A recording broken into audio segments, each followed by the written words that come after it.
What's good, YouTube? Trippy again. So, how long can Charles Oliveira stay at the top? Who is his worst matchups in the division? And how long do I honestly see him lasting as UFC lightweight champion? Well, let's talk about it. Okay, you guys, first, I can't just go without stating how crazy that fight was, man. It was absolutely insane.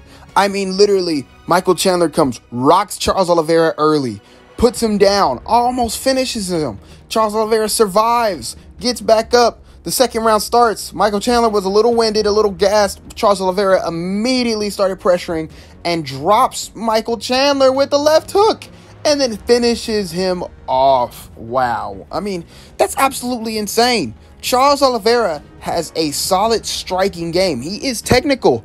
This is not just a Brazilian jiu-jitsu guy who strikes. No. He is an absolute elite striker. He's not, okay, I wouldn't go as far as to say he's elite, but he is a good striker. He's a good striker. And, people were surprised that he knocked out Michael Chandler. I wasn't that surprised. I knew that he could knock out Michael Chandler. A lot of people were just convinced that Michael Chandler was the only one who had the big shot at knocking out somebody. If this fight was going to end in a knockout, it would be Michael Chandler knocking him out instead of Charles Oliveira knocking out Michael Chandler. Well, obviously we see that Oliveira has knockout power, which I knew. The guy has like 9 knockouts after this one on his record. I mean, come on, you guys. But in my opinion, I didn't see how you choose against Charles Oliveira. Like, honestly, I picked Charles Oliveira to win. I literally made a video saying that Charles Oliveira will be the next lightweight champion. I was just a little confused on how people could pick against him. I know Michael Chandler has the crazy knockout power and could put anybody to sleep at 155. I get that. But that was his only way to win. That was his only way to win, is to knock out Charles Oliveira. And I can't base a whole fight when your only chance, unless you're Francis Ngannou or Derek Lewis, I can't bet a whole fight. I can't rely on a whole fight if your only chance to win is to knock the guy out. Because there is moments where the punch doesn't land. Now, had there been a little more time in that round, Michael Chandler probably would have finished Oliveira, especially if they got back up. But I don't know, man. There's rounds for a reason, He dropped him late in the round and couldn't finish him off. But it was real close. I low-key thought he had it. And at the start of the second round, which was weird, is I thought that, honestly, Charles Oliveira, I thought Michael Chandler was going to still sprint across the cage, and I thought he was just going to finish off a hurt Charles Oliveira. I didn't know if Oliveira had recovered, but he recovered fast, and it looked like Chandler was the one who didn't recover so quickly. But I'm getting off on a tangent here. So, okay, he beats Michael Chandler. So there's 3 guys, in my opinion, who is his hardest fight in the division. There's Michael Chandler, obviously, but he's at the back of the line now because he just got knocked out, and now he's probably going to need another fight to get back up there. Just to get you. But anyway, so Conor McGregor and Dustin Poirier. Those are his hardest fights in the division. Those are his hardest fights. He beats those 2. Dude, I honestly look at the division and I think that he dominates the rest of the division, except Michael Chandler. I think that fight will probably be close every single time, or at least competitive. I feel like he'll have an answer for Michael Chandler, just charging at him, trying to knock him out the next time, keep him at bay with kicks, and just kick that leg and just make Michael Chandler stagnate and just knock him out again, honestly. Or choke him out. I feel like that fight results in a finish every single time. But you look at Conor McGregor versus Charles Oliveira. I think that Conor McGregor puts up a better fight against Charles Oliveira than Dustin Poirier. Call me crazy.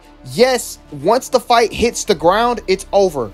But Conor has improved his grappling. He has. It did not show. It did show in the Dustin Poirier rematch. It showed in the Dustin Poirier rematch.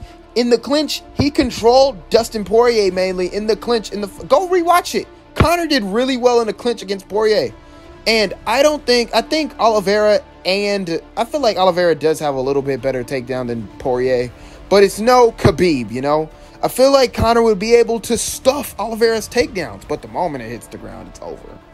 I favor Conor more than I favor Poirier to beat Oliveira because Conor has that puncher's chance, and Conor could knock out Oliveira, and Conor pressures. That's the difference. Conor pressures when Dustin Poirier is comfortable taking the outside foot and backing up and circling the cage. you know, if you let Oliveira back you up, you're letting him implement his game plan, and Dustin Poirier would absolutely do that. He will. Dustin Poirier is a dog, and he does got heart, and he probably won't get finished unless it's a submission, because it's hard to knock out Poirier now. But Charles Oliveira could submit him or just beat him up on the feet, because on the feet, honestly, it's a wash. It's a give me. It's 50-50 on the feet. Poirier and Oliveira is 50-50 on the feet. I feel like Poirier and Oliveira has similar power, but I feel like Conor has better power than both of them. So I feel like Conor has a better shot of beating Oliveira than Dustin does, because simply the power and the pressuring. When you intelligently pressure Oliveira, he tends to make a lot of mistakes and fall into strikes. And Conor still hits hard. He may not hit as hard as Michael Chandler, but the guy still hits pretty hard, you know. And Dustin Poirier does hit hard as well, but Conor is the harder hitter. And they're both mainly boxers, but Oliveira has those kicks, man. And I feel like that's going to tear. Well, he mainly throws leg kicks. And if Conor shows in this fight that he has an answer for the calf kicks, that's a hard fight for Oliveira. But like I said, the moment it hits the ground, which honestly there's a high chance that it does, the fight is over. He will submit the... If that was Conor in last weekend's fight, Saturday night, if that was Conor when Oliveira took Chandler's back, if that was Conor, the fight would have been over. Chandler showed great submission defense. Dustin Poirier will be able to hang out and compete with Oliveira on the ground just a little bit, but I mean, dude, you don't want to hang out there. He would absolutely submit Dustin Poirier.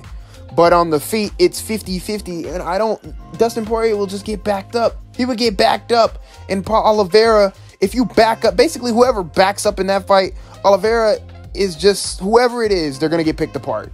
Oliveira, when he's intelligently pressured, tends to get picked apart, and Dustin Poirier, though he seemed to handle it, he was still getting tagged and outstruck when he was taking the back foot against Conor. Oliveira is longer, so I feel like he would do the exact same thing, but those are his hardest fights.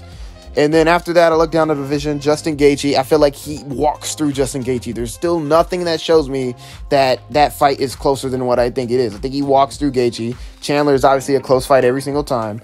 I mean, Tony Ferguson's out of the picture, sadly. Beneil Dariush. I still have to take Oliveira in that one. I look down the division, man. Conor and Dustin has the biggest chance of beating him. That's simple. But let me know what you guys think. I just wanted to go ahead and give my thoughts on this. So let's get a debate started in the comments. Just don't be a dick about it. It's been your boy Trippy, and I'm out, man.